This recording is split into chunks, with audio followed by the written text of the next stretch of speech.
sentar mais aqui, ó. Tá sentado na mão. Vamos lá. Olá, boa noite a todos. Obrigado por me receber. Antes de mais nada, meu nome é Ives, eu sou professor de Direito e eu estudo isso daqui desde sempre. Hoje eu vou falar por que alguns países são tão ricos e por que outros são tão pobres. Que é uma coisa que provavelmente é a primeira vez na vida de vocês que alguém está trazendo essa pergunta. Vocês já pensaram nisso? Por que a Suíça é do jeito que a Suíça é? Por que, não, ela sempre foi rica. A Nova Zelândia não foi rica sempre. Não, mas o Brasil é rico porque foi colônia. A Nova Zelândia também foi e se tornou independente com muito menos tempo do que o Brasil. O Sudeste Asiático tem países riquíssimos e outros entre os mais pobres do mundo. Por quê? Já pararam para pensar nisso? É uma coisa que eu sempre quis saber, não só o porquê disso, mas também porque ninguém falava disso. Eu nunca entendi. Falava, mas isso é a coisa mais importante do mundo. Como é que alguém está falando de qualquer outro assunto que não seja isso, antes de resolver isso daqui? E por que não se ensina isso nas aulas de história, de geografia? Quando se fala disso, se fala muito pouco, e aquela coisa, não, é porque esse país foi colônia. Os Estados Unidos também foi colônia. Hong Kong era colônia até pouco tempo atrás. Agora virou de novo, né? Mas isso é outro problema. Então é disso que a gente vai conversar hoje. Antes de entrar no assunto propriamente dito, eu queria falar duas coisinhas com vocês. Já teve vezes em que eu fiz essa palestra, em que eu apresentei esse assunto em outras palestras, e aí as pessoas falam, ufa, que alívio, quando termina a palestra. Eu achei que você ia ficar falando de economês. Eu achei que você ia ficar falando daquelas coisas chatas de mercado de ações. Você pensa em economia, você pensa nisso, né? Mercado de ações, a taxa do dólar, essas chatices. E aí às vezes me falavam, olha, eu passei a palestra inteira tenso, esperando vir aquele economês, aquela chatice, não sei o quê. Então, para você aproveitar melhor, eu agora digo no começo, não vai ter economês, não vai ter teoria de economia. Não porque eu não gosto, eu adoro, mas não é esse o objetivo. Eu só vou falar de fatos. Eu não vou falar nada de teoria econômica, nada. De novo, não é porque eu não gosto, eu adoro, mas é porque eu não quero perturbar vocês com isso. Eu só vou falar de fatos. Eu vou pegar termos muito fáceis, como PIB, renda per capita, essas coisas muito básicas, mas mesmo essas eu vou explicar e elas são bem fáceis, prometo. Não vai ter nada de teoria econômica, não, nada disso. Eu vou falar de fatos. Eu vou apresentar fatos para vocês, eu vou comparar fatos de países e vou deixar que vocês tirem as conclusões. Segundo aviso que eu quero falar, ou segunda coisa que eu quero falar antes de começar a palestra, que é uma outra coisa que eu vi acontecer também algumas vezes. A ideia é que a pessoa assista e fique entusiasmada, e fique feliz da vida, e fale, poxa, que legal, então existe solução. É o que acontece com a maioria das pessoas. Algumas delas, porém, falam, meu Deus do céu, e entram numa depressão profunda. Falam, nossa senhora, o que estão fazendo com o mundo? O que estão fazendo com o meu país? Senhor, socorro! E sai da palestra, minoria, mas sai da palestra arrasado, fala, nossa, tá tudo um horror, não tem jeito, não tem solução. Não, a ideia é exatamente o contrário. Mas por conta disso, aí eu já aviso antes, aí a gente já conversa antes disso também. Não sei se a turma do fundão consegue ler, mas isso aqui é um provérbio chinês que eu acho muito bacana, que diz que por mais profunda que seja a escuridão de um quarto, basta uma única vela para que ele se ilumine inteiro. É por isso até que as ditaduras são sempre tão fechadas. É por isso que na Coreia do Norte é proibida a internet. Você tem que fechar o quarto, porque se tiver uma frestinha entre a luz e um fósforo que você acenda, você ilumina o quarto inteiro. Aliás, até em termos filosóficos, isso é uma coisa interessante, né? A escuridão não existe. A escuridão é só a ausência da luz. Se você acender uma vela, ela ilumina o quarto inteiro. Não existe uma coisa que seja o contrário da luz, né? Você tem uma lanterna. Não existe uma coisa que seja o contrário da lanterna, que se aponta para a luz e abafa a luz. Não existe isso. A escuridão não existe, ela é só a ausência de luz. Então, uma única vela ilumina um quarto inteiro. Legal. E como que eu faço para acender a vela no quarto? Pois é, eu peço socorro para o maior humanista que já existiu, que ele dizia: conhecereis a verdade vos libertará. Uma frase que ficou meio batida até nos últimos tempos, mas que é muito profunda. A hora que você entende a verdade, a hora que você enxerga a verdade, você não fica mais preso nem na ignorância, nem na mentira. Ah, isso quer dizer que se eu falar a verdade para qualquer um, ele olha imediatamente. Vai... Não, claro que não. De novo, seguindo aqui, é para quem tem olhos de ver, para quem tem ouvidos de ouvir. E é isso que eu objetivo fazer quando eu fiz essa palestra aqui. Então vamos lá. Ou seja, se começar a bater o desespero, calma, relaxa, tio Ives não vai largar sua mãozinha. Tudo bem? Então, combinado? Posso seguir? Prometo que a ideia é justamente o oposto, que a pessoa saia daqui entusiasmada. Quando eu tinha lá para os meus 5, 6 anos de idade, começou a surgir no Jornal Nacional, que era a única fonte de informação que a gente tinha, imagens como essas daqui. Eu não peguei imagens muito feias, nada muito terrível, não é o objetivo de chocar ninguém, mas eu fiquei muito chocado na época. Eu tinha 5, 6 anos de idade e começou a aparecer as imagens da fome em Burkina Faso. E aquilo me chocou muito, aquilo me impressionou demais. Eu via toda noite isso aqui no Jornal Nacional. E várias coisas me impressionavam. A primeira era a própria fome em si, a situação terrível que essas pessoas estavam. A segunda é que toda noite eu ia lá e assistia o Jornal Nacional esperando que alguém explicasse o porquê disso. E ninguém nunca explicava. A explicação nunca vinha. E isso me chocava quase tanto quanto as próprias imagens.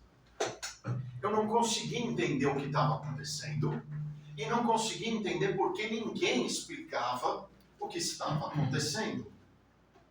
Isso lá com 5, 6 anos de idade. Eu cresci no bairro mais pobre de São Paulo. Eu conheço a pobreza de bem perto e de bem cedo. Vocês também conhecem, vocês já viram favelas aqui de São Paulo, favelas no Rio. Alguns de vocês talvez tenham tido a oportunidade de conhecer o interiorzão do Nordeste. O que eu queria que vocês olhassem, que vocês tentassem entender com um olhar de criança, com curiosidade de criança, foi o que eu vi lá nos meus 5, 6 anos de idade. Que existia um abismo entre o bairro que eu morava e o que eu via na TV. Eu morava no bairro mais pobre, de uma cidade pobre, de um país pobre, e tinha um abismo de diferença entre o que acontecia em Burkina Faso e o que eu via na rua.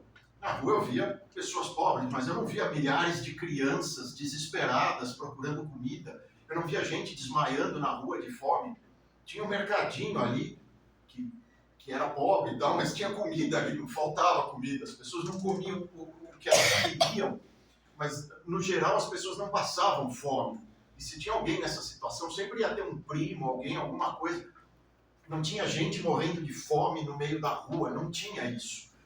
Que era o que a gente via no Jornal Nacional toda noite. E nunca vinha a explicação do porquê a coisa tinha chegado nesse ponto. O que era, como eu disse, tão chocante quanto as próprias imagens. Eu perguntei para quem eu sabia, quem eu conhecia, para os adultos, ninguém sabia explicar. O máximo que eles diziam, não sei, a África, acho que a África sempre foi pobre, sei lá. Uns 10 anos depois, voltaram a surgir imagens como essa, só que agora muito pior, numa escala 10, 12, 15 vezes maior. Foi a fome dos anos 80 na Etiópia. Eu era adolescente nessa época. Eu falei, meu Deus, de novo não? Não, de novo não.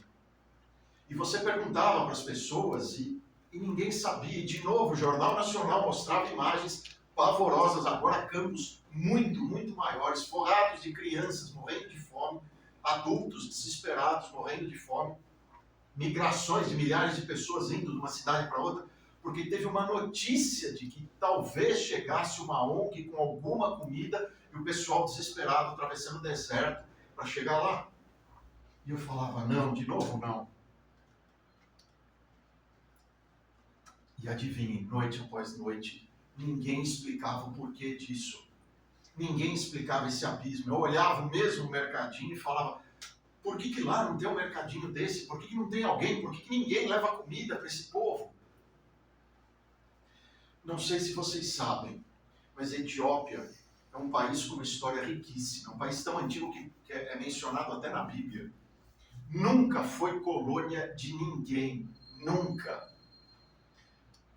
Por quê? Por que aconteceu isso? De onde veio tanta fome? De onde veio tanta pobreza?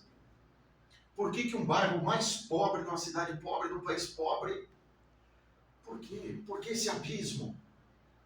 Se você tivesse de explicar para a namorada, para o marido, para o filho, para o pai, o que você diria?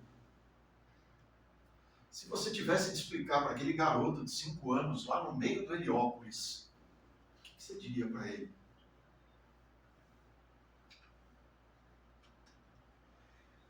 Alguns anos depois aconteceu uma coisa bem curiosa.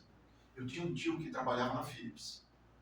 E um belo dia ele foi convidado para conhecer Amsterdã. Conhecer a sede da Philips em Amsterdã. Ele voltou fascinado. Ele dizia, eu não consigo dizer para vocês o quanto aquele país é rico. Eu não consigo explicar para vocês o quanto aquela cidade é rica. Ele conta que logo no dia que ele chegou, estava cansado e tal, mas pô, chegou, primeira viagem internacional da vida, não sei o quê. Eu vou sair e vou tomar uma cerveja. Não vou tomar no bar do hotel, vou sair e vou tomar uma cerveja. Foi andando a esmo no hotelzinho lá, que não tinha nada de luxo, bairro normal lá em Amsterdã, e falou, vou procurar um bar. E entrou e foi no primeiro bar que ele achou. O que ele dizia era um bar qualquer, de um bairro qualquer. Ele dizia, a impressão que eu tinha é que aquele bar, sozinho, custava mais do que o prédio inteiro onde eu moro. É desse jeito que essa cidade é rica. Vários anos depois, já como gerente de tecnologia da Philips, ele foi de novo. E aquela coisa de horário, fuso horário, não sei o que, ele se enganou, errou o fuso horário, chegou na sede da Philips umas 3 horas antes do que precisava. 3 horas mais cedo do que ele devia. E aí ele viu uma coisa muito curiosa. A maioria, ele chegou junto com o pessoal da faxina, porque ele chegou muito cedo. E aí ele viu uma coisa muito curiosa. A maioria vinha de transporte coletivo, mas alguns vinham de carro. O carro do pessoal da faxina era melhor do que o carro dele, que era gerente de tecnologia geral da Philips do Brasil. Tenta entender isso. Os dois trabalham na mesmíssima empresa, só que um em Amsterdã e o outro em São Paulo. E ele falava, o carro que eu tenho aqui no Brasil, eu sou gerente geral de tecnologia. O pessoal da faxina em Amsterdã tinha Audi, BMW, alguns tinham carros mais simples, mas no geral, mais velho, mais Audi, carros melhores do que o meu.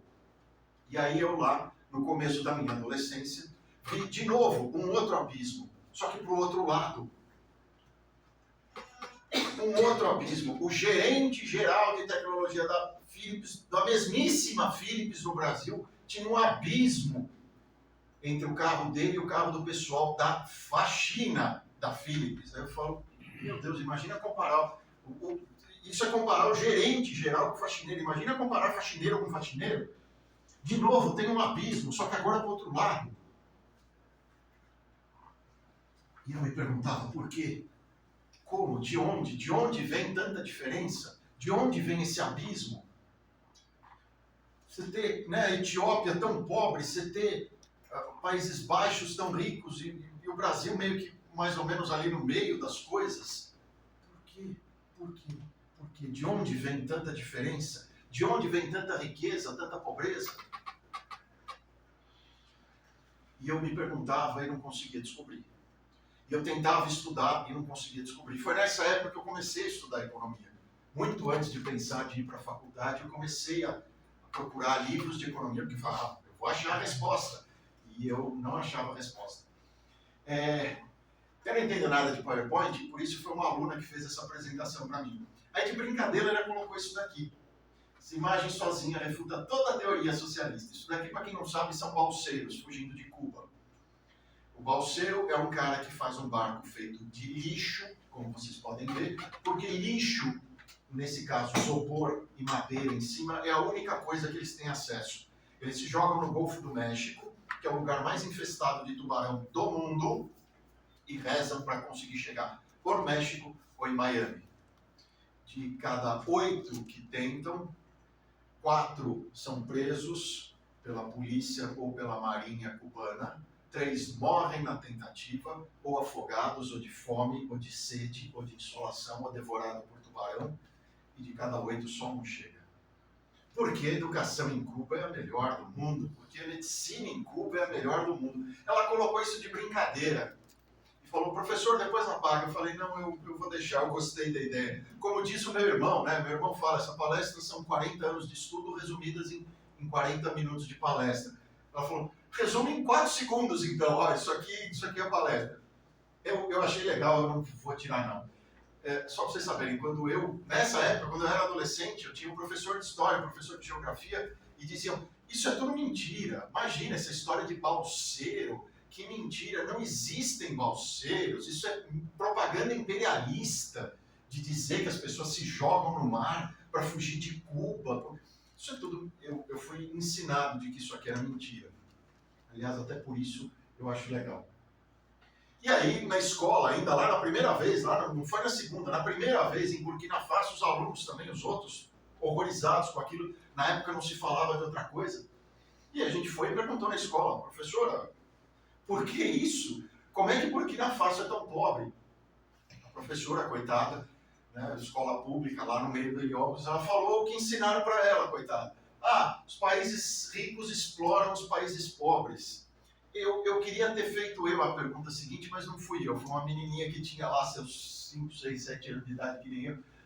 Senhora, desculpa, isso é absurdo, isso não faz o menor sentido. Como é que eles conseguem explorar o mais pobre? Porque eles são mais fortes. E como é que eles ficaram mais fortes? É porque eles são mais ricos. Oi?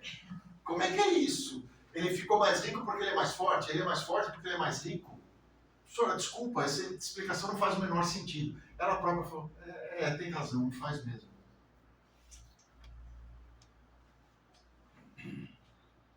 Aliás, eu não sei se vocês sabem, né? A China tem muito medo de ser invadida por Hong Kong, que é uma imensa potência militar, que explora a China militarmente, né? Liechtenstein, nossa, a França e a Alemanha estão sempre com medo de ser invadidos por Liechtenstein, um país riquíssimo, né? Mas que é uma potência militar. Aliás, eu não sei se vocês sabem, eles têm um problema muito sério com a frota de porta-aviões dele, porque é uma cidadezinha, não tem mar, então fica aquele monte de porta-aviões no meio da cidade, ali entupindo a rua. Mônaco. França e Espanha morrem de medo de Mônaco invadir, porque ela é enorme. Eu não sei se vocês sabem, Mônaco é super pobre, tá? Mas ela ficou rica porque é uma potência militar sempre explorando a França e a Espanha. Nova Zelândia, então. Nossa, o medo que Estados Unidos tem de que a marinha da Nova Zelândia atravesse o oceano inteiro e invada os Estados Unidos. Por isso que eles se deixam explorar. A ideia é ridícula, gente, ridícula. Né? Singapura não é nem um país, é um país que é uma cidadezinha. Podre de rica. Como será que isso aconteceu? Né? Quem será que eles exploram? Que pergunta difícil. Ideia absurda, sem o menor sentido. Então, nesses meus estudos, eu achei 2 casos que a gente em direito chama de sinalagmáticos. Olha que nome bonito. São aqueles casos, né, muito típicos, muito característicos. Um é de um país muito pobre e outro é de um país muito rico. E a gente costuma usar esses 2 exemplos quando vai falar de países ricos e países pobres, para ajudar a mostrar o caminho. Eu primeiro, então, vou falar de um país pobre. Esse país é muito, muito pobre. Esse país é tão pobre que a renda per capita é de $1.254. Renda per capita, o que é? Explicando bem rapidinho. Pegar toda a renda do país e dividir pelo número de habitantes. É só isso. Isso te dá uma noção geralzona, meio grosseira, mas se o país é rico, se ele é pobre. Porque se você pegar só pelo PIB, só pela soma total, você vai achar que o Brasil é mais rico do que a Suíça. O PIB do Brasil é maior do que a Suíça, mas não faz sentido essa conta. Você tem que dividir pelo número, né, de habitantes. É a mesma coisa que falar, qual é a riqueza daquela família? Um apartamento. Mas como que é essa família? São 17 primos e 48 pessoas que dividem o mesmo apartamento de 2 dormitórios. Aí você fala, e aquela outra? Não, é o mesmo apartamento de 2 dormitórios no mesmo prédio. Mas é dividido por um casal e um filho. Ah, vocês entenderam que não, né, não dá maçã com maçã, parafuso com parafuso, para comparar. Então, a renda per capita é de $1.254. Para vocês terem uma ideia, do Brasil está lá, era 10 mil, aí caiu com pandemia, o dólar subiu muito, agora está por volta dos 7, 8 mil. Então, você imagina, se o Brasil, que é pobre do jeito que é pobre, é 7, 8 mil, imagina um país com 1.200. É muito, muito pobre. É o segundo país mais pobre do continente. Esse continente inteiro já é muito pobre. Esse é o segundo país mais pobre do continente. Esse aqui é triste, essa mortalidade infantil 907 por 100 mil. No Brasil está em 7, 8 é considerado alto e está lá pelos 7, 8. Eles estão em 907. Mortalidade infantil altíssima, altíssima. Êxodo anual populacional. Pessoas que fogem do país. Esse país é tão pobre que 1% da população todo ano foge desse país.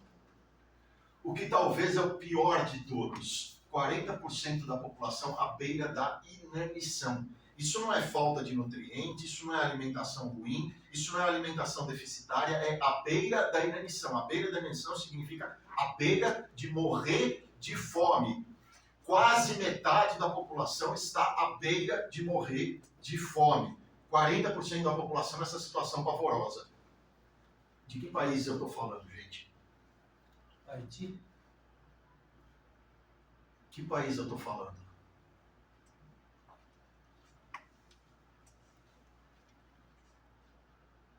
Vou ajudar vocês. De que país da África eu estou falando? Botsuana. Vamos lá.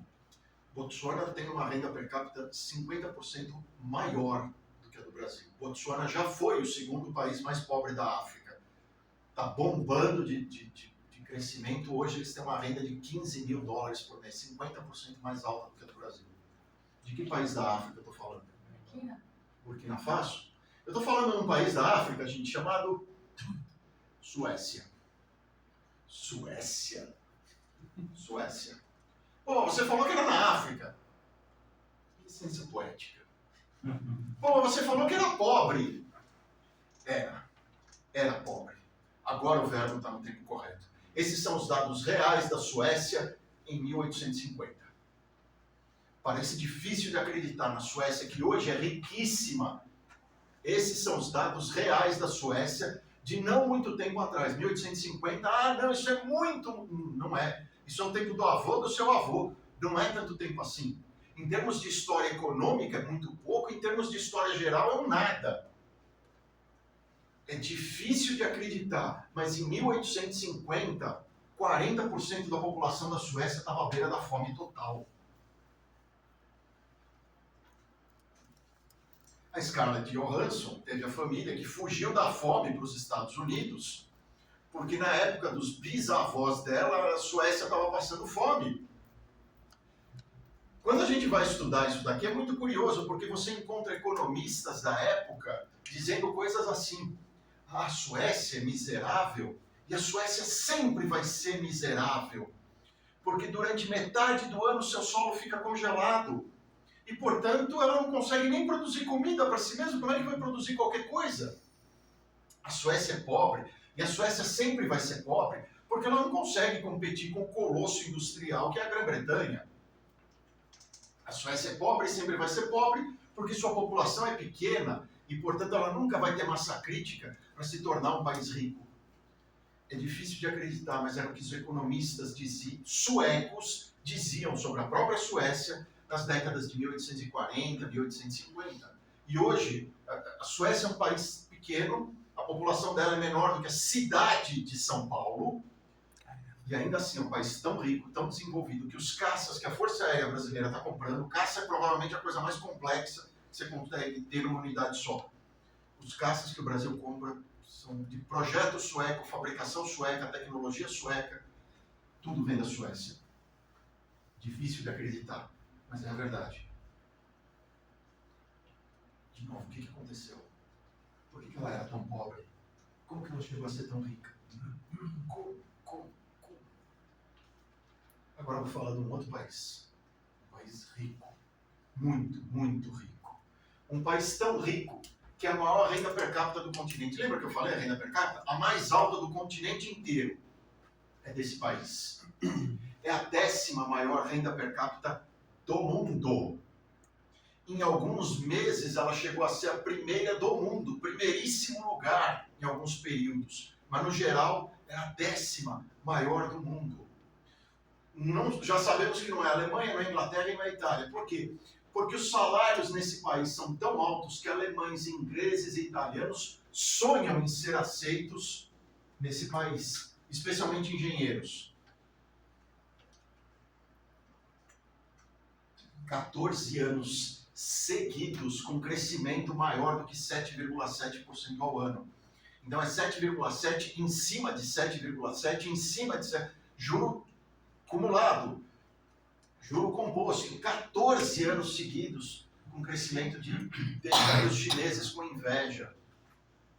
Renda per capita maior do que Canadá, maior do que Austrália e quase 4 vezes maior do que a renda per capita da Espanha. De que país eu estou falando, gente? Argentina.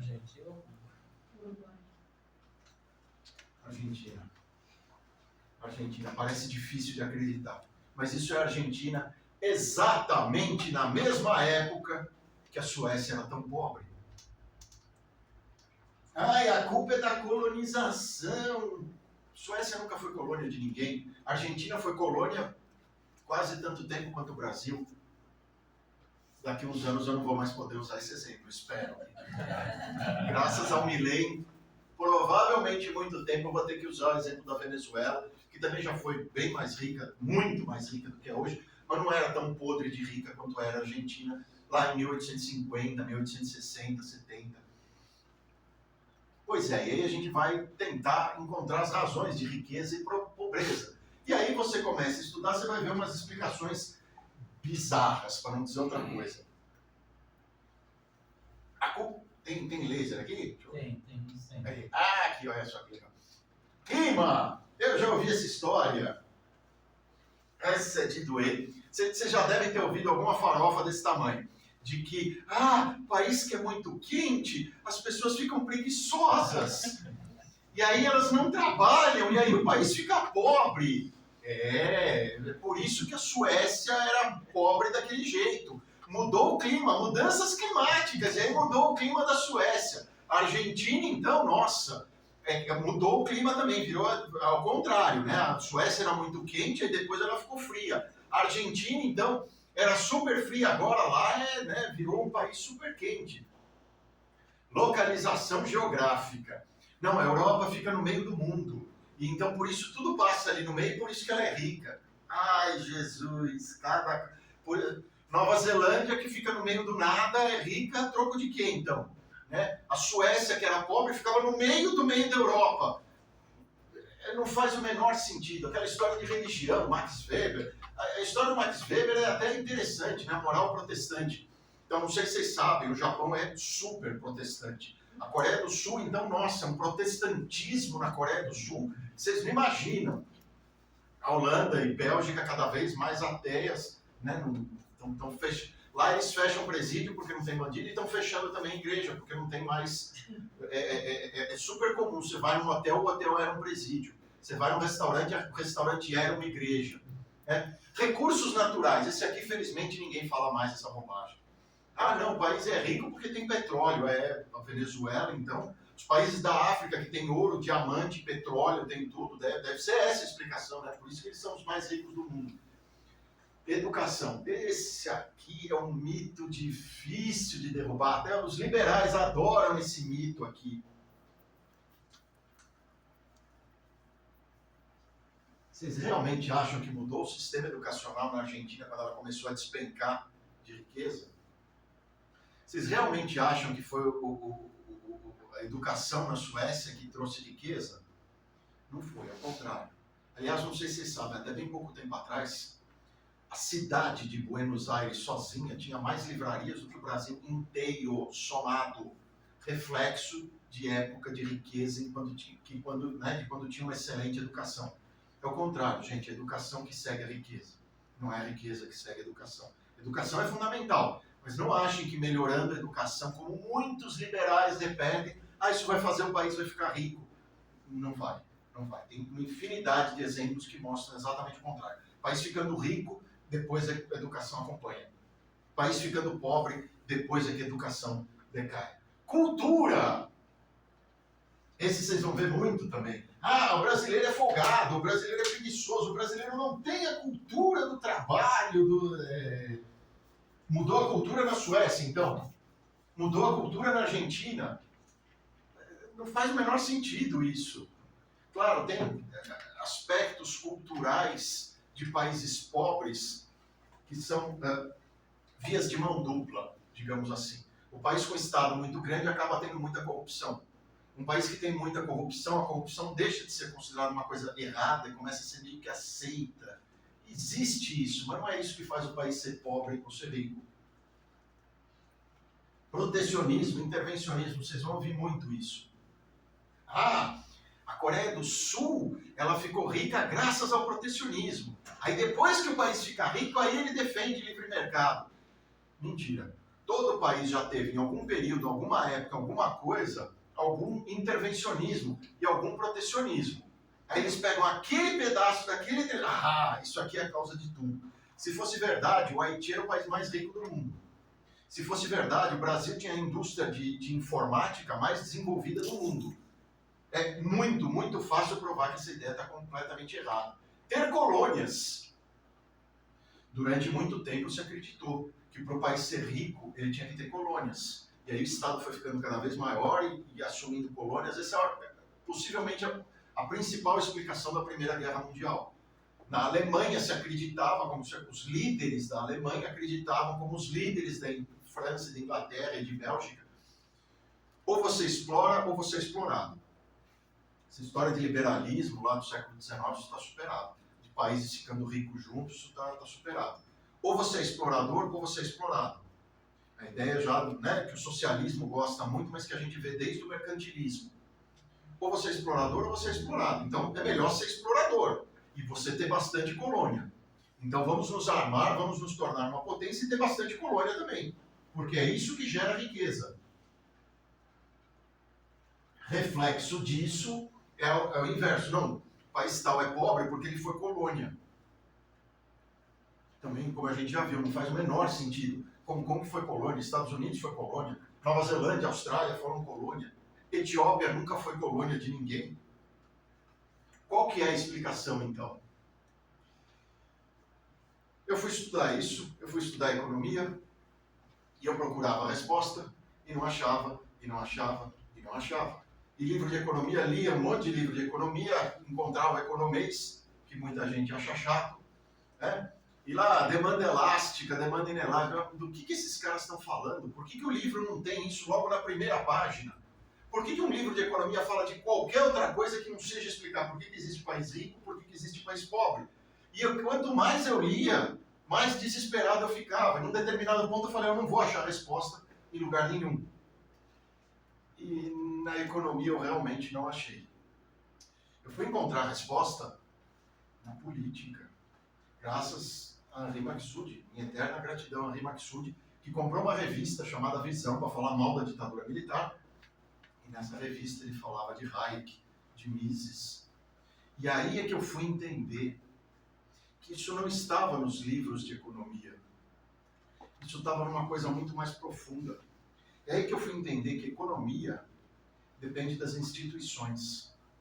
As instituições dependem do direito. O direito depende da política. A política depende das ideias gerais do povo, de algo que a gente poderia chamar de cultura. O dia que eu entendi isso foi o dia que eu decidi que eu ia estudar direito na faculdade e não economia. Eu queria conhecer essas regras do jogo, eu queria entender como é que esse jogo funcionava. E com o estudo da política é que eu finalmente fui entender as instituições e que por que as instituições é que influíam na política, na economia. Até nisso Marx estava errado. Ele dizia que é a economia que determinava o resto todo. Está errado. Se alguém tiver alguma dúvida, compara a Coreia do Sul com a Coreia do Norte. E se atreva a dizer que é a economia que influencia nas instituições. Não. As São as instituições que determinam a economia. E aí eu finalmente achei a resposta. Aí eu descobri que a resposta era muito simples, de por que alguns países são ricos e outros países são pobres. A resposta era tão simples, mas tão simples, que cabia em 2 palavras: liberdade econômica. Isso é o que faz um país ser rico ou um país ser pobre.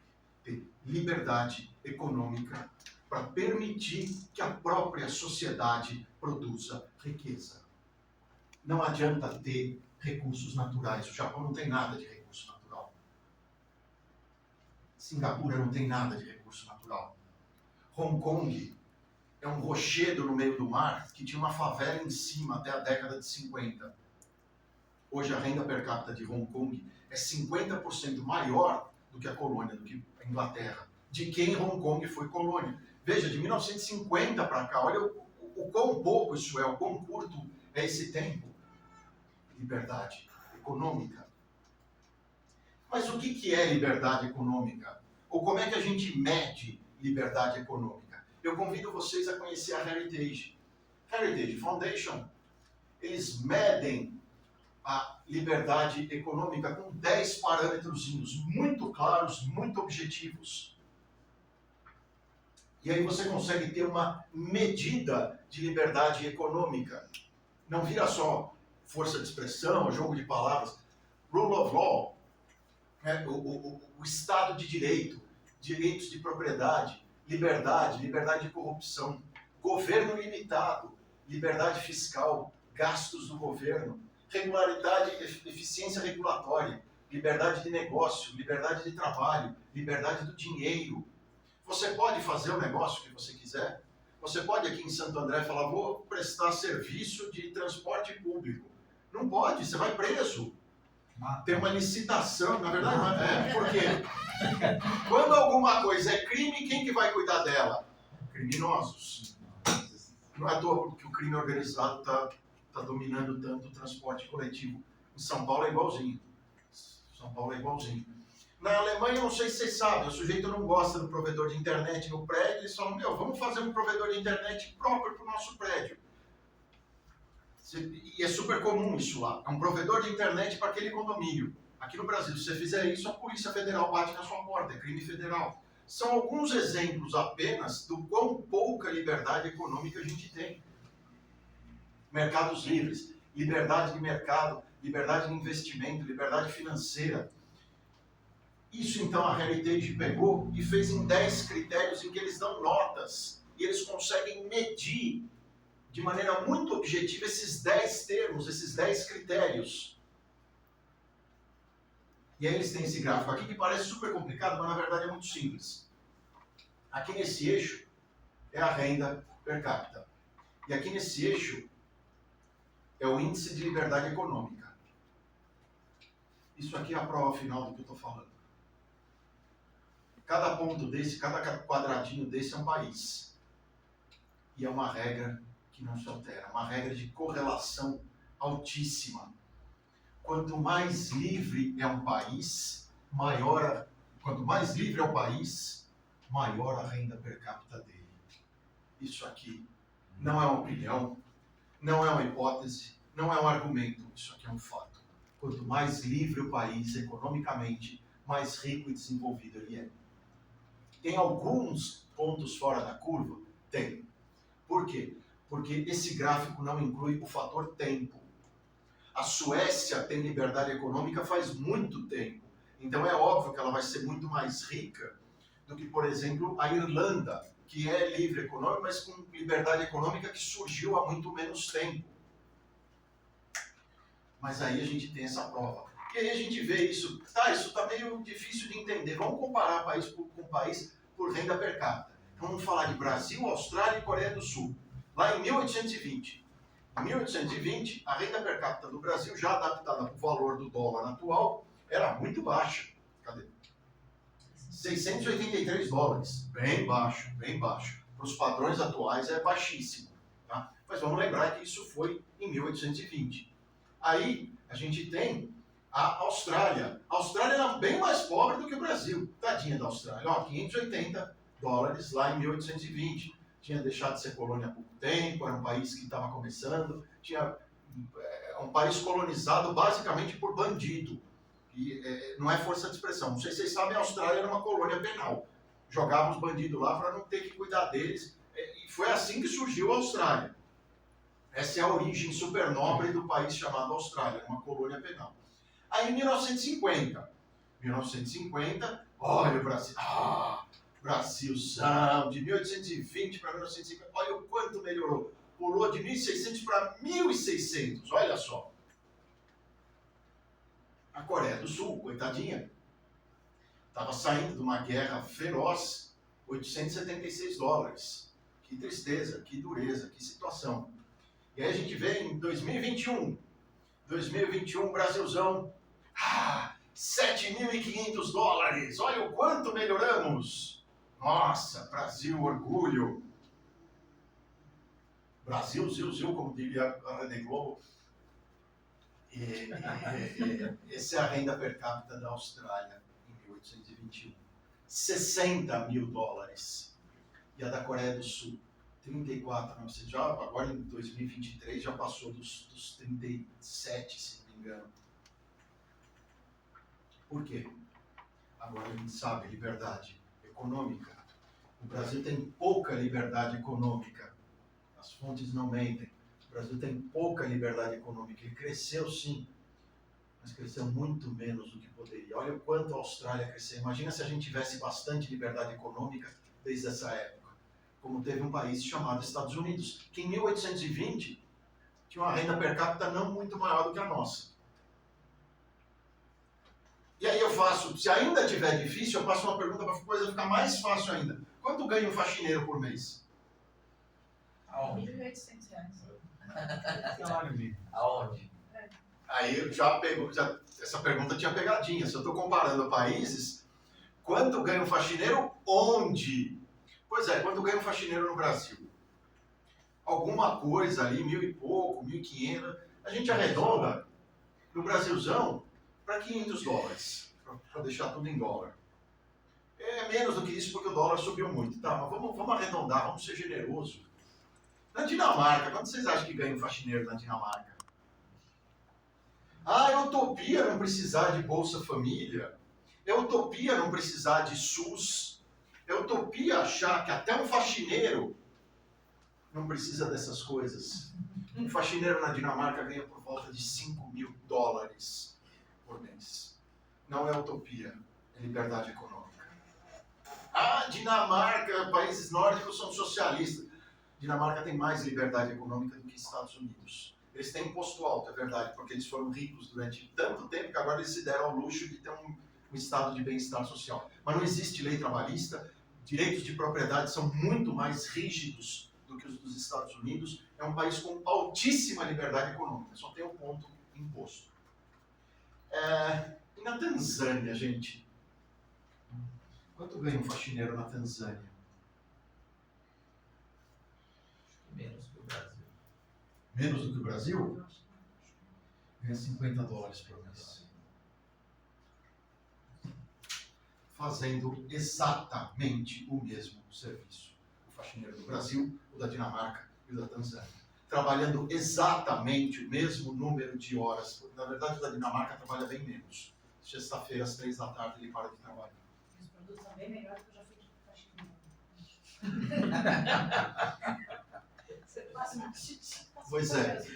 Pois é. Não vou nem falar de qualidade de vida, de segurança, de nada. Estou falando só de salário. Não é utopia. A produtividade não é a produtividade. É que o país ficou tão rico que se você quiser alguém para fazer faxina, você tem que pagar 5.000 dólares para ele. Você fala, nossa, 50 dólares na Tanzânia. Você consegue imaginar a sua vida com 50 dólares? Dá o quê? 250 reais por mês. Provavelmente a maioria de vocês paga mais disso só de condomínio no prédio onde você mora. Bem mais do que isso. Só de condomínio. Você imagina viver com isso, pagar aluguel, comida. Você fala, nossa, impossível ser pior do que isso, né? Pois é. Em política, em economia, não existe não dá para ficar pior. Em política, em economia, o poço não tem fundo. Um faxineiro em Cuba ganha 10 dólares por mês. Tenta imaginar a sua vida com 10 dólares por mês. Ah, mas o governo dá comida. É uma comida que dura uma semana e é de péssima qualidade. Geralmente arroz estragado, importado do Vietnã, e tilápia congelada, importada do Vietnã também, de péssima qualidade, dura uma semana. Frango lá é o sonho do sonho, um negócio para comer uma vez a cada 4, 5 meses. 10 dólares por mês. Só para vocês saberem, tem um cálculo que mostra que quando existia escravidão em Cuba, os escravos se alimentavam melhor do que um cubano atual. Porque escravo era caro, você tinha que dar comida para ele, porque senão ele não trabalhava. O escravo hoje em Cuba, você tem 11 milhões, se morrer de fome, você tem mais outros 11 milhões, não tem problema. O escravo hoje é baratinho em Cuba. Isso paga o quê? Uma coisa que vocês vão ouvir muito também. Ah! O salário é mais alto, mas o preço é mais alto também. Porque quando eu fui para Miami, eu fui e precisei contratar uma babá, e a babá custou uma fortuna. De novo, a babá custa caro, porque a babá é salário. Se você quer salário, seja de faxineiro, de babá, se a sociedade é rica, você tem que pagar muito. Quem já foi para Miami, que é o exemplo que o povo tanto gosta para falar essa bobagem, já viu que o preço das coisas é muito, muito mais baixo. Não vou nem falar que os produtos são melhores, porque aí vira covardia.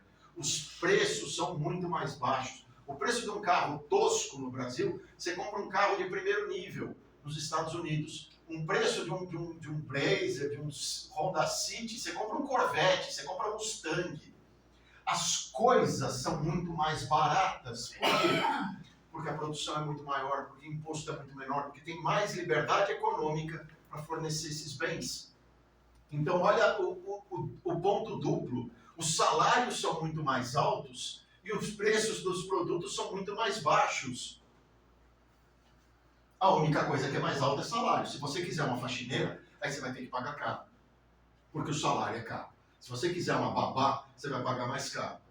Eu falei que eu não ia falar de teoria econômica, mas eu vou falar um pouquinho, eu não me aguento. Vamos falar do absurdo que é a teoria marxista. Se você entendeu que cada país tem um salário diferente, você entende o absurdo que é a teoria da mais-valia. Mais-valia, vocês sabem, né? É aquela teoria delirante do Marx, de que o empresário não contribui com nada. O empresário fica rico roubando um pedaço do valor do trabalho do operário. Porque o trabalho do operário tem um valor fixo. E aí o empresário pega um tanto disso que é a mais-valia, ele é um parasita que pega essa mais-valia e não contribui com nada. E é daí que ele fica rico. E se a gente conseguir, até hoje eles nunca calcularam quanto que é o valor da mais-valia. É impossível porque ela não existe, é por isso que eles nunca calcularam. Mas se você comparar, veja, você não precisa entender nada de economia, mas compara o salário de um faxineiro da Tanzânia com um faxineiro da Dinamarca, você vai falar, ué, mas e a mais-valia? A mais-valia era desse tamanho aqui, agora ela ficou desse tamanho aqui? Que absurdo é esse? Como que é possível isso? Não é possível. A teoria é absurda. A teoria está completamente errada. Isso aqui seria, então, a mais-valia. Não faz o menor sentido. Simplesmente não faz o menor sentido. Só comparando para o valor dos salários de países sem saber nada de economia, você consegue ver o absurdo dessa teoria. Não faz o menor sentido. Isso também comprova o absurdo da teoria da exploração do Marx também. Porque se fosse verdade, o país que tem o trabalhador mais pobre teria um empresário mais rico. O empresário da Tanzânia devia ser o empresário mais rico do mundo, porque é o que tem a maior mais-valia. O empresário da Dinamarca, coitadinho, devia ser o mais pobre do mundo, porque ele paga 5 mil dólares por faxineiro. E o inverso, né? Países em que estão os trabalhadores mais ricos, deveriam estar os empresários mais pobres. E aí você vai ouvir essas bobagens, né? É dessas teorias idiotas que vêm essas bobagens que vocês vão ouvir milhares e milhares de vezes. O problema é a desigualdade. Como a pobreza está caindo no mundo inteiro, está cada vez mais difícil dizer que o capitalismo gera pobreza. Então, lá pela década de 70, eles pararam um pouco com essa história de pobreza. isso diminuiu muito na década de 90, eles mudaram o discurso. Agora eles evitam de falar de pobreza. Eles falam, adivinha de quê? Desigualdade. Uma desigualdade. Na década de 90 teve reformas liberais na Índia que conseguiram tirar dezenas de milhões de pessoas da miséria. As reformas não continuaram, mas foi uma melhoria muito grande. Muita gente saiu da miséria na Índia na década de 90 graças a essas reformas, que aumentaram um pouquinho, ainda que pouco, mas aumentaram a liberdade econômica na Índia. Sabe como a Folha de São Paulo noticiou isso? Milhões de pessoas saindo da miséria. Como que a Folha de São Paulo noticia isso? Aumentou a desigualdade na Índia. O pior, é verdade, aumentou, porque tinha muito mais gente na pobreza, a imensa maioria da população na pobreza. Você teve uma faixa que conseguiu sair da pobreza. O que isso gera? Aumento de desigualdade. Agora essas pessoas não estão mais na miséria. É o que o pessoal acha quando ele fala de desigualdade. Ele não está nem aí se a pessoa está na pobreza, se está na miséria. Não, o importante é a desigualdade. Tem até um quadrinho engraçado do sujeito falando com o líder comunista, dizendo: chefe, acabou toda a comida. Toda a comida, toda. O país inteiro está na fome absoluta. Incluindo a nossa. Acabou toda a comida. Corre uma lágrima do sujeito. Finalmente, acabamos com a desigualdade. É assim que funciona a cabecinha desse pessoal. Liberalismo só funciona em país que já é rico. Esse vocês vão ouvir muito. Espero que só com o que eu falei aqui nesses últimos minutos você já tenha entendido o tamanho da barbaridade que é isso. É pobre, é de direita. É mais ou menos a mesma coisa do que o anterior. Capitalista sem capital. Que absurdo. E aí a gente vê, mais liberdade econômica significa mais riqueza, especialmente para os mais pobres. Não é incluindo os mais pobres, é especialmente para os mais pobres. O cara que já é rico, ele se vira, ele muda de país, até na pior das hipóteses, ele se vira. A questão é, e o pobre? Como é que a gente resolve o problema do pobre? Não existe registro histórico de nenhuma exceção dessa regra. Nenhuma. Mais liberdade econômica, aumenta a liberdade econômica, aumenta a riqueza, especialmente dos mais pobres. O cara que é mais rico, ele aumenta a riqueza dele também fica mais rico. Mas o especialmente beneficiado é sempre o mais pobre. Não existe nenhum registro histórico de exceção dessa regra. Ao contrário daquelas explicações outras todas que eu falei para vocês, que eu mesmo falava a explicação e dava um monte de exemplo que era furado. Não existe exemplo histórico de nenhuma exceção dessa regra. O inverso também gera a mesma coisa. Menos liberdade econômica significa mais pobreza, especialmente para os coitados que já são pobres. Também não existe registro histórico de nenhuma exceção dessa regra. Diminua a liberdade econômica de um país e você empobrece esse país. Argentina, Venezuela, qualquer país. Califórnia só na década de 80, a Califórnia sozinha, se fosse um país, era o 5º país mais rico do mundo. Ainda tem muita riqueza lá, mas o que tem de empresa fugindo, Vale do Silício lá, as empresas de tecnologia, a maioria ainda são lá, mas o que tem de empresa fugindo e o que está piorando a Califórnia, pois é, e quem defende isso daqui na economia? O liberalismo. Liberalismo não é só economia, que é outra bobagem grande que vocês vão ouvir. Liberalismo é muito mais do que economia. Liberalismo, em seu âmbito econômico, significa liberdade econômica. E aí a gente vê esse mapinha aqui. Esse mapinha é a Heritage, o índice da Heritage, só que de um jeito gráfico, de um jeito mapinha, de um jeito desenhado, para a gente conseguir entender. Quanto mais verdinho, maior a liberdade econômica. E aí você vê, olha só, os países que têm mais liberdade econômica são, adivinha, os mais ricos. Nossa, quem poderia imaginar, que surpresa. Os países que têm menos liberdade econômica são os mais pobres. Puxa vida, que coincidência, quem poderia imaginar? Quem falou Botsuana? Olha o Botsuana aqui, verdinho. Não é à toa que eles estão bombando tanto de crescimento. Botsuana, para quem não sabe, algum dia eu vou fazer uma palestra só de Botsuana.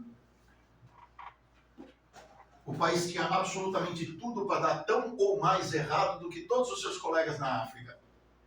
não tem saída para o mar, 80% do terreno é deserto, são 5 tribos que se odeiam, não falam a mesma língua, se detestam, viviam em guerra, não tem saída para o mar, tem uma crise de AIDS lá terrível, vinda dos vizinhos, os vizinhos também odeiam essas tribos, todas as tribos vizinhas também odeiam essas tribos. Foi colônia da Inglaterra durante muito tempo, era o segundo país mais pobre da África. Você consegue entender o que é o segundo país mais pobre da África? Era praticamente o segundo mais pobre do mundo. Hoje a renda per capita lá está $15 mil. Tá batendo, até 2025 vai bater os $17 mil. A previsão é que entre 2028, antes de 2030, eles consigam romper a barreira dos $20 mil, que é a barreira do país considerado rico, considerado desenvolvido. Passou de $20 mil, o país é considerado rico e desenvolvido. Um país que tinha absolutamente tudo para dar errado. O país tem o quê? Tem liberdade econômica. Assistam um filme que chama... Eu não lembro como chama o filme.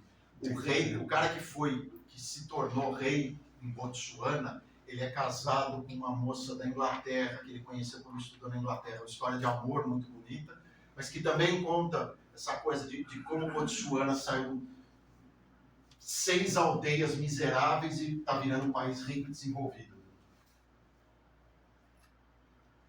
Para encerrar, eu gosto muito dessa frase do Mário Vargas Llosa. Eu sou um liberal. Isso tudo que eu falei para vocês é liberalismo econômico, mas não achem que liberalismo se resume à economia. Liberalismo é política, liberalismo é direito, liberalismo é filosofia. Liberalismo é um corpo muito amplo de filosofias que se complementam e se completam e são simplesmente fascinantes. Eu sou um liberal, vai dizer ele. A extrema esquerda converteu essa palavra em palavrão, em xingamento, mas ela se origina da palavra liberdade, a palavra mais bonita do idioma, que trouxe as grandes conquistas, a tolerância, os direitos humanos, a divisão de poderes, o pluralismo político, o fim do Estado absolutista, o fim da escravidão, a igualdade de homens e mulheres perante a lei. É interminável a lista de imensas conquistas do liberalismo, incluindo a vitória contra a pobreza. Até 1850, não sei se vocês sabem, 85% da população estava abaixo da linha da pobreza, menos de $3 por dia. Em 2015, ainda que aos trancos e barrancos, em 2015 aconteceu uma coisa absolutamente incrível. O nível de pessoas abaixo da linha de pobreza ficou abaixo de 10%. Incluindo as nações da África, incluindo o Sudeste Asiático, incluindo todas as nações mais miseráveis do mundo. De 1850, nós caímos para... De 85%, nós caímos para menos de 10%. E vocês me perguntam, é possível esse número chegar a zero? Eu digo, é claro que é possível. Se alguém falasse isso em 1850, ele ia dizer, isso é impossível, isso é utopia. Não é, não é. É possível, é real, está na mão de vocês.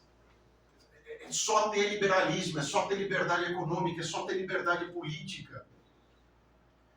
Todas as grandes conquistas da civilização têm sua origem no progresso da liberdade.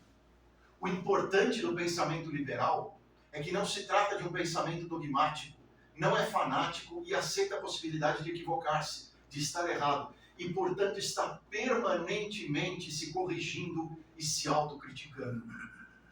Eu convido, então, vocês a estudar liberalismo econômico, mas também estudar liberalismo político, o liberalismo no direito, a filosofia do liberalismo. Eu convido vocês a estudar a Heritage Foundation, a Fraser Foundation, para estudar como é liberalismo econômico, como que esses países se comparam. Eu convido vocês a estudar isso tudo para tentarem se tornar uma pequena luz nesse imenso quarto escuro que é o mundo de hoje. Obrigado.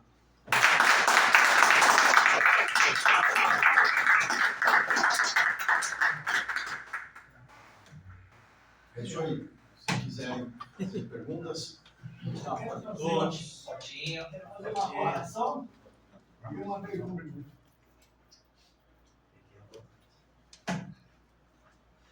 Após as eleições, se eu não for premiado, vou pegar uma passagem da Faquinha do Brás para mandar. Qual deles? Botsuana. Eu ainda não conheço, eu Burkina tenho muita Faso. vontade de conhecer. Vou ganhar lá os 25 lá, né? 25 dólares. Já deram a minha passagem pra lá. Cuba tá do lado aí. Bom, para quem é humilde, sabedoria, nessa desigualdade salarial e econômica que eu vejo aí, que o povo tanto fala, a atribuição, eu acredito que vem das empresas terceirizadas.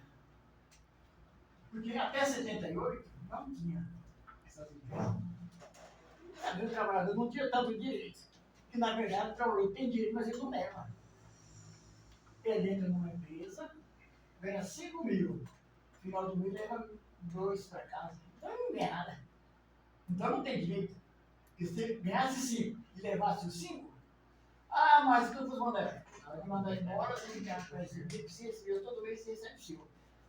Mas e a economia? Se vira, recebe o seu dinheiro. CLT é uma maluquice, Você entendeu? um negócio que não existe no resto Então o do cara mundo. tem Tem direito, lugar mas no ele não mundo. leva.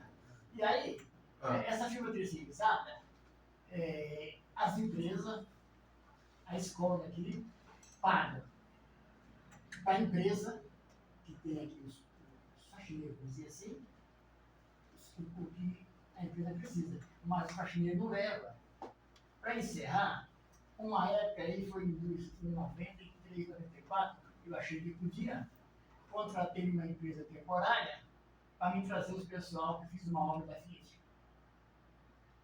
Meu amigo, finalmente a cidadania apresentar uma conta tão grande que se eu tivesse contratado o triplo daquele pessoal, não gastava tanto. Então as empresas contratam a firma temporária, pagam tudo para a firma temporária. E a firma temporária dá a mixaria que vocês veem aí, 1.500 por mês. Aí é onde está Professor, a única coisa que ainda me intriga um pouco é essa relação entre economia e educação. Né? Não à toa você até ressaltou isso. Queria que você, de maneira resumida, falasse sobre o avanço da Coreia do Sul e estabelecesse essa relação de liberdade, educação e economia lá, porque a gente sabe que a Coreia do Sul é um case de sucesso, muito também baseado nos altos investimentos em educação, sobretudo na educação básica. Né? Eu queria que você... Isso vem, em grande medida, da cultura deles. Mas é curioso, quando a gente vai estudar o assunto, você vê que teve uma geração em que tinha desempenho muito baixo de educação. E o pessoal tentava e o desempenho continuava baixo. Depois foram descobrir o porquê daquilo, era pouca proteína quando era criança, durante a época da guerra. Então, assim, a educação na Coreia melhorou muito rapidamente e foi uma das coisas em que eles mais investiram. E teve investimento estatal pesado em educação, especialmente educação básica. Então, muita gente faz essa correlação. Melhorou a economia, a educação melhorou também, então eu faço uma relação de causa e efeito. Não se engane, para um crescimento de longo prazo, a educação é fundamental. Para um crescimento sustentado, a educação de qualidade é fundamental. Durante algum tempo você consegue contratar engenheiros e cientistas e pesquisadores do exterior, mas isso não é uma coisa eterna, isso não se mantém para sempre. Mas não tenho essa ideia errada de que melhorando a educação a economia melhora automaticamente. Não, você pode ter uma série de por exemplo, em Cuba, que você tem cara que é comum pegar um taxista, o cara é formado em física, e é um taxista. A educação sozinha, se não tiver liberdade econômica, é jogar semente no deserto. Ela não vai evoluir. O contrário também é verdade. Se tiver muita liberdade econômica, mas não tem educação boa, vai chegar uma hora que, cara, você não consegue contratar gente de fora. Durante um começo, um princípio até vai. Mas isso naturalmente se resolve, tá, gente? A história mostra que conforme vai crescendo a economia, as pessoas vão investindo cada vez mais em educação. E ela quer uma educação cada vez melhor para o filho. E ela própria tem condições melhores de exigir uma educação melhor. As coisas vão se ajeitando. Então, não entendam que eu quis dizer que a educação não é importante. Óbvio que seria até um contrassenso. Eu passei a minha vida na academia, né, seria um contrassenso eu dizer isso. Mas é que muita gente, incluindo no meio liberal, tem essa ideia, às vezes citando o exemplo da Coreia do Sul, de que não, melhorando a educação melhora automaticamente o país. Não. quando veio uma nova Constituição na Argentina, a economia começou a despencar. E a excelente educação que a Argentina sempre teve era completamente impotente para ajudar, para evitar isso de acontecer. Baixou a liberdade econômica, a educação podia ser a melhor do mundo. Você não consegue produzir riqueza. Você tem gênios que não conseguem fazer nada. Você tem caras com excelente educação que não conseguem produzir nada. Tendo liberdade econômica, é a história do mundo. A hora que tem liberdade econômica, a educação caminha junto. Nos Estados Unidos, na época do século XIX, o índice de analfabetismo era altíssimo. Na Suécia, em 1850, o índice de analfabetismo era altíssimo. Conforme o país foi ficando rico, opa, vamos investir em educação. Mas não é uma coisa automática. Os maiores gênios do mundo, se não tiverem liberdade econômica, ele vai ser gênio e vai dirigir Uber. Se o Uber não for proibido também, né? Se não virar CLT. Professor, eu vou fazer uma pergunta na sua área aí, que é do direito. A gente teve uma semana jurídica aqui em Santo André e veio o Michel Temer. O Michel Temer discursou e eu fiquei intrigado com o que ele disse. Ele foi deputado constituinte, né? E ele disse exatamente que toda a constituinte ela foi pautada sobre preceitos liberais, que a gente estava num momento de abertura política. Então, na Constituição tem vários conceitos de liberalismo que estão expressos lá, não todos, obviamente, mas ele falou o momento histórico daquele momento da Constituinte era de abertura, de liberdade de expressão, etc. E aí ele falou, me parece que caiu em desuso o que a gente discutia na época, que era a liberdade política, liberdade de fala e tal. E ele falou, não sei se a geração, ele também fez uma auto-reflexão, não sei se a geração se esqueceu do que discutia-se na época. E hoje a gente vê aí PL da censura, né? Eu queria saber, assim, dentro do direito, você foi da USP, né? Uma academia super conservadora, Mônica. Eu sou da São Bernardo aqui também, é a mesma coisa. Onde estão as saídas, né? A gente tem o diagnóstico, a gente tem a discussão, mas quais são as saídas, na sua ótica? Vamos lá. USP é tudo, menos conservadora. Ela é hiper-esquerdista. É totalmente comunista. Ele não é nem socialista, é comunismo mesmo. É um negócio assim. O Lewandowski foi meu professor no primeiro ano. O Comparado, que escreveu o Estatuto do PT, ele foi meu professor de Direito Comercial. A média ali dos professores era tudo assim, era o pessoal que era fundador do PT. É o normal lá na USP. A Constituinte foi bastante liberal em termos políticos, porque ela era meio que uma reação à ditadura militar. Então tinha muita coisa de liberdade de expressão, não sei o quê. Mas em muitas outras coisas é o contrário. Não, é o Estado que resolve, é o Estado gigantesco que faz, o Estado é responsável por tudo. Então, nesse aspecto, a nossa Constituição é pouquíssimo liberal. Entendo o que o Michel Temer quis dizer quando ele fala de liberdade de expressão e tal. Realmente, foi uma coisa como que reação à Constituição anterior, uma reação às 5, a parte da ditadura. Mas a parte de liberdade econômica, de liberdade de associação, de uma série de outras liberdades, é o exato oposto. Liberdade até para o próprio Estado. Não sei se vocês sabem, mas é proibido diminuir gasto no Brasil. É proibido você guardar de um exercício e gastar no outro. Você tem uma época... Você obriga o cara a gastar. Você obriga o cara a gastar, é um negócio absurdo, com educação, né? Eu tive em Joinville lá, conversei com a Adriana. De um ano para o outro, você não pode... Poxa, esse ano a gente arrecadou bastante, vamos arrecadar para um ano de vacas magras, um ano que tiver, por exemplo, uma pandemia. Não pode, no Brasil isso é proibido, a Constituição te proíbe de fazer isso. Então, ela chama-se Constituição Cidadã, porque ela protege direitos individuais e ela é ao contrário do novo, né? A gente é liberal na economia, conservador nos costumes, ela é liberal nos costumes, super intervencionista na economia. Você falou um pouco de... Desculpa, pode... Não, fica à vontade. Você falou um pouco de corrupção. Eu queria levantar o quanto que a corrupção impacta também nessa parte. Inclusive na parte da educação. Eu vi uns dados aí recentemente, Santo André, inclusive, um valor que eu recebi, eu não lembro agora, mas era mais de 1 bilhão de educação que se usava aí. O custo de um aluno de escola pública, por volta de R$2.000 por aluno. E, né, então a gente tem que ver também que poderia se A gente existe escolas boas particulares, não são grandes colégios, mas escolas em bairros, talvez, particulares, com mensalidades menores. Pois é, metade seria desses muito mais valores. barato. Tem vários problemas aí. Então, começando pelo fim, Falar, existe um problema no Estado que é chamado a subcondutividade do Estado. O conceito da física, né, de condutores e supercondutores e semicondutores. No Estado existe uma subcondutividade. Você investe 10, só chega 1, 2, 3 lá na ponta. Mesmo com países com baixíssima corrupção. Isso acontece na Suécia, isso acontece na Dinamarca. Você põe 10 aqui, não, mas tem um funcionário, tem um salário de não sei quem. Aí você vai fazer uma licitação para construir o hospital, vai fazer uma licitação para construir a escola. Aí você vai fazer um concurso público para contratar o professor, para contratar o médico. É inevitável, isso é da natureza do Estado. Você pôs 10 ali, em países como o Brasil, em que o Estado é ainda menos eficiente, você põe 10, vai chegar 1 na outra ponta. Em países em que... nem entrei no assunto corrupção ainda, estou falando só da subcondutividade do Estado. A própria máquina absorve muito da riqueza. E ela tem a tendência de querer absorver cada vez mais, e se tornar cada vez maior, etc.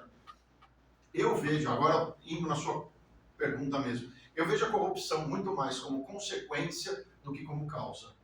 Vocês sabem qual era o país considerado mais corrupto do mundo na década de 40 e 50? Era a Espanha.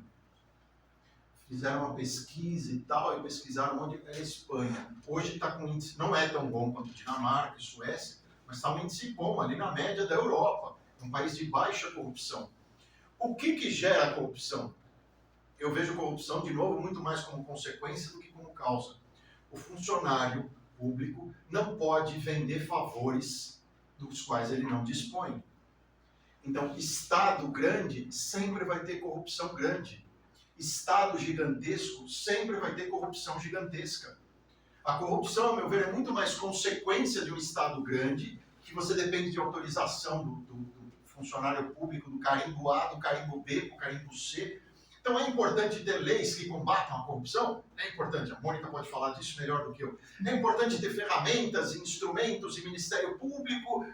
É, mas você tem que entender que tudo isso é enxugar gelo. o senhor não vê correlação com a liberdade econômica. Existe total ligação com a liberdade econômica. Quanto maior a liberdade econômica, menos favor você tem que pedir para o Estado e, portanto, menos corrupção vai ter. A hora que tudo que você vai fazer depende de autorização do Estado, você vai ter o caminho aberto para a corrupção. A hora que você tem um Estado gigantesco, que tudo depende dele, você vai ter corrupção gigantesca. A hora que pela livre iniciativa você não consegue ficar rico, você só consegue ficar rico se você for amigo de um político que deu o favor, que indicou, que não sei quem, que deu empréstimo do BNDES, que não sei o quê, que deu autorização para você fazer aquele hotel naquele lugar de reserva ambiental. É isso que gera corrupção. O funcionário público não pode vender um favor do qual ele não dispõe. Portanto, quanto menor o Estado, menor vai ser a corrupção. É importante ter a lei, ter o Ministério Público, ter a Justiça. É enxugar gelo. O que mata a corrupção na raiz, de novo, é liberdade econômica. A hora que eu não dependo do funcionário público para dizer eu quero comprar uma van e prestação de transporte de serviço público em Santo André, porque eu conheço as quebradas, eu sei de onde vai, para onde precisa ir, eu sei onde vai funcionar, onde eu vou ganhar um dinheiro legal. Não, não pode. Precisa ter vai ter uma licitação em que o gênio da prefeitura vai decidir onde vai ter as linhas de ônibus. O grande urbanista que vai decidir, que vai... Aí é sempre aquela coisa, não, vem o outro partido, não, o meu gênio é melhor do que o seu. Fala, cara, não é melhor ter simplesmente liberdade econômica? Deixa o cara fazer onde... Não, você tem... E aí tem 2, 3, 4, 5 empresas que são sempre... Lá em São Paulo é assim, eu já trabalhei com isso.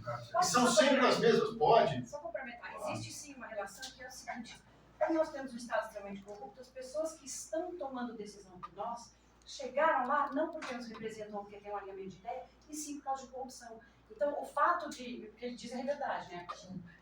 O excesso de oportunidades, o excesso de centralização de poder gera oportunidade para a corrupção. Mas o fato de que o nosso sistema de financiamento eleitoral, o nosso sistema partidário e o nosso sistema de você ter um Estado que só favorece os amigos do rei, faz com que na hora de escolher quem você vai colocar numa agência de decisão, quem você vai colocar no ministério, quem você vai colocar no gabinete, você não coloca o melhor, o mais capaz, você coloca o cara que vai roubar para você. Você coloca o cara que está preparando a reeleição. E aí quem está decidindo, quem está tomando as decisões políticas públicas é um cara corrupto, incapaz de tomar uma decisão certa, e isso gera ineficiência, e isso aumenta a falta de condutividade do Estado. E E aí a é um segunda ciclo coisa- que se retroalimenta. Né? E a segunda coisa é falso dizer que o Estado menor tem menos corrupção. Por quê? O Estado como o do Brasil, se você reduz sem dar liberdade econômica, sem dar transparência, você só vai estar, talvez proporcionalmente, aumentando, porque você está concentrando poder. Existem estados minúsculos, como por exemplo a Arábia Saudita, que é um rei. O Estado ele controla, é só ele, extremamente corrompido, ele manda em tudo, ele dá dinheiro para quem ele quer. Então a gente se engana de achar que o Estado grande é mais corrupto. É porque o Estado grande já é mais opaco, e aí ele é mais corrupto, tem menos liberdade econômica. Esse é o grande X da questão. E aí você não tem educação, e aí você tem impunidade, tudo isso está tudo interligado. Professor, só para concluir, eu não vivo. Um país que é a bola da vez, que a gente vê, é a China. É um governo comunista com liberdade na sua economia. O senhor acha que isso daí, essa economia vai se sustentar ao longo do tempo, tendo um governo extremamente comunista, controlador? China é um caso difícil de explicar porque China é um planeta. É um caso à A parte. China é um planeta, não é um país, é um planeta inteiro. Mas vamos lá. A gente vem de uma China comunista e que aí com Deng Xiaoping ele falou, olha, eles viram o que aconteceu na Rússia, na União Soviética, e falaram, liberdade econômica e liberdade política, os dois ao mesmo tempo, vai desmoronar o governo, nós vamos cair, nós vamos perder o poder. Então vamos fazer diferente. Vamos dar liberdade econômica em faixinhas, em doses homeopáticas e sem liberdade política. Que mané liberdade política, coisa nenhuma. Né? Então continua o governo comunista no poder, mas inclusive em faixas geográficas. Eles fizeram o maior plano de privatização do mundo, da história, que foram as privatizações das fazendas, conseguiram acabar com a fome, depois viraram uma usina mundial de produção de comida, com privatização das fazendas. E nas faixas litorâneas, ali, Xangai e tal, capitalismo total, liberdade total, produz tudo o que quiser, e aí foram aumentando isso conforme foi indo para o oeste. Oh, deu certo, vão aumentar mais liberdade aqui. Opa, deu certo, mais liberdade aqui, mais liberdade aqui. Agora a gente está vendo esse processo sendo retrocedido, tanto em liberdade política, que estava aumentando também devagar, bem mais devagar, mas está diminuindo muito a liberdade política e diminuindo muito também a liberdade econômica. Ah, você tem uma empresa? Pô, tem que ter um funcionário do governo ali dentro fiscalizando. Ah, você produz. Ah, isso daqui é estratégico para o poderio militar chinês. Fulano critica o governo, sequestra o cara, ele fica 40 dias sequestrado. Então, está diminuindo muito a liberdade econômica, que estava aumentando, e aí agora estamos descobrindo coisas que a gente não sabia, como as cidades fantasma, como os problemas todos. Então, tinha muita liberdade econômica, mas em alguns setores, em algumas faixas. Tinha muita liberdade econômica para as fazendas, tinha muito, mas também não era tudo, e não era em todo lugar, e não era em todos os setores. E tem setores profundamente intervencionistas, como é o setor imobiliário. Então é até difícil de falar da China. Se eu acho que isso é sustentável, acho que não. Acho que não. O mundo inteiro já está falando, cara, eu levei a minha indústria para a China, estava funcionando bem, mas hoje eu tenho medo que a qualquer momento o governo pode falar não quero mais, e tem muita gente saindo da China, indo para a Índia, voltando para os Estados Unidos. Aqui é mais caro, mas pelo menos aqui a gente tem estabilidade jurídica. Não acho que seja sustentável, mas também, ao mesmo tempo, acho muito, muito difícil fazer previsões. É um caso à parte. É um caso muito, muito à parte. Mas está piorando. Eles tiveram mais liberdade econômica, agora estão regredindo e regredindo forte. Então vai ter um problema sério. Quem quiser me seguir no Instagram, é isso aí. E é bem legal, a gente recomenda. Rolou muito meme que os Estados Unidos iam pegando os imigrantes ilegais que estão tentando entrar nos Estados Unidos. Pega uma dessas cidades fantasmas da China, construiu um monte de prédio que ninguém quer morar, e leva essa galera pra lá, fazendo muita piada disso, o Trump falando isso e tudo mais. Pois é. Mas não dá, né? Por que a cidade é fantasma? Porque ninguém quer Porque morar lá. ninguém quer morar lá. Por que ninguém quer morar lá? Porque não tem atividade econômica. Se tivesse atividade econômica, dava bombando de gente querendo entrar lá. Vai ver o quanto de gente tem do Sudeste Asiático querendo entrar em Singapura, querendo entrar em Hong Kong. Por quê? Porque lá o salário é 5, 6, 7 mil dólares para um faxineiro, para lavar louça.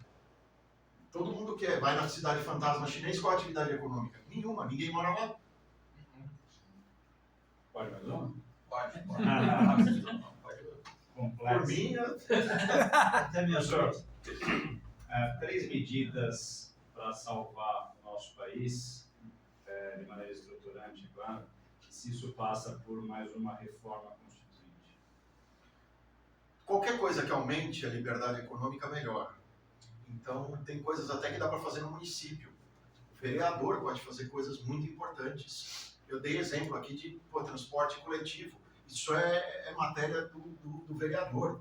Não é só o prefeito que apita nisso. O vereador tem o poder, se ele conseguir convencer os pares dele, fala, cara, não é o prefeito que tem que decidir onde vai passar o ônibus e fazer uma concessão. Cara, deixa ele transportar quem quiser, transporta onde quiser. Estamos longe de chegar nesse ponto. Mas isso é uma medida que ia revolucionar o transporte municipal. Tanto em termos de melhoria do transporte, quanto em termos de produção de riqueza. De tirar essas 4, 5, 6 empresas que são controladas pelo crime organizado e que são sempre as mesmas que ganham, porque a licitação é feita para só ela ganhar. Não, tem que ter não sei quantos mil ônibus para ter um ônibus à meia-noite passando não sei aonde. É feito de propósito, para só que elas ficam revezando entre elas. Não, ó, essa linha aqui dessa vez você ganha, essa linha aqui dessa vez é minha. E há um jogão de cartas marcadas em todas as cidades brasileiras, é desse jeito o transporte municipal. Olha quanto o vereador não poderia fazer. Olha quanto a gente não pode melhorar de liberdade econômica. Muita gente fala, governo estadual pode fazer pouco, ele não tem... De fato, pela Constituição, governo municipal e estadual tem pouco, mas olha o quanto o Zema tem feito. Olha o quanto ele conseguiu atrair de investimento. Imaginem leis, por exemplo, dizendo, respeitadas as regras de segurança e ambientais, é livre o transporte de pessoas e coisas na cidade. É livre o transporte de pessoas e coisas e cargas entre os estados. No Brasil é o contrário. Não, o estado vem e planeja uma ferrovia. Aí vem, agora mudou isso, mas você ainda precisa da autorização. Mas sempre foi assim, o estado vinha e planejava a ferrovia. Aí ele fazia uma licitação para construírem a rodovia. Aí se ele fosse muito bonzinho, essa palavra é ótima, ele concedia a rodovia. É uma concessão, essa palavra é perfeita, ela é ótima porque ela mostra exatamente a raiz, a natureza da coisa. O Estado é o dono, mas ele é tão bonzinho, ele concede para a iniciativa privada. Desde que ela se comporte direitinho, tá? Oi. Professor, no campo aí que você está falando do transporte público, aqui em São Caetano, por exemplo, é gratuito. Gratuito, quer dizer, alguém está pagando a nossa que são, né, os contribuintes, os municípios que estão pagando. Qual que é a sua visão de uma ação como essa? Ele é super populista, é uma ação extremamente populista, mas que a origem do dinheiro, nós sabemos que alguém está pagando e quem está pagando é o contribuinte.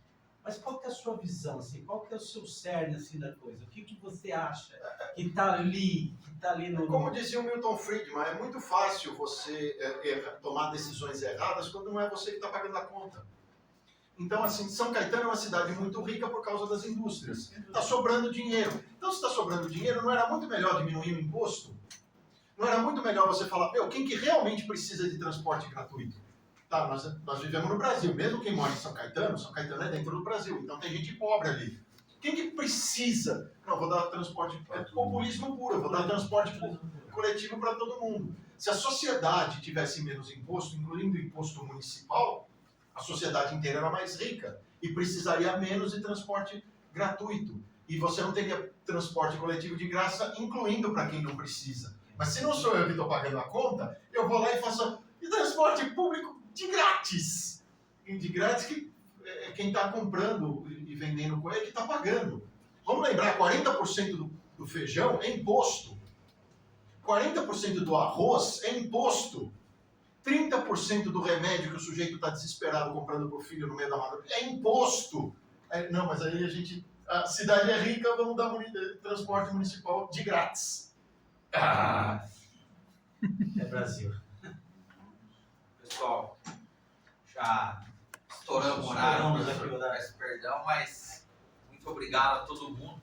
Quero só deixar o último recado aqui, o professor no finalzinho entrou nos problemas municipais com soluções liberais. A gente vai ter a palestra do Marcelo Farias, que o professor conhece, presidente do... Opa!